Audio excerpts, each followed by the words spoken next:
Example 8 is an application type question. A rectangle has a length of 3.7 centimeters and a perimeter of 13.2 centimeters. We're going to write an equation that can be used to determine the width of the rectangle. We're going to solve the equation and then we're going to verify the solution. Now for part A, we know that the perimeter of a rectangle is when you add up all the sides. So the perimeter is going to be equal to the width plus the width plus the length plus the length.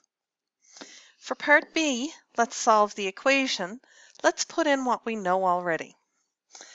We know that the perimeter is 13.2. The width we don't know, but width plus width is 2 width. Plus, we know the length is 3.7. So 13.2 equals 2W plus 7.4, because 3.7 plus 3.7 is 7.4. All right, now we're going to solve this.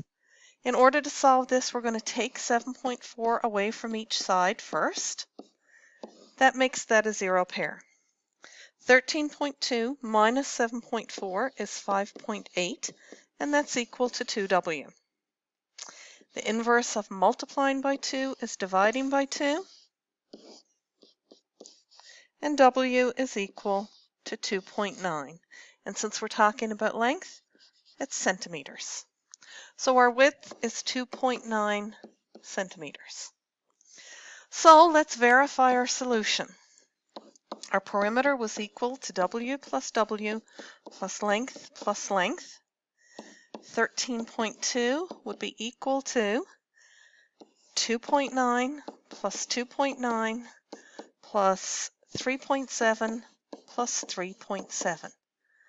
13.2 equals 13.2, because you can add all that up in your calculator.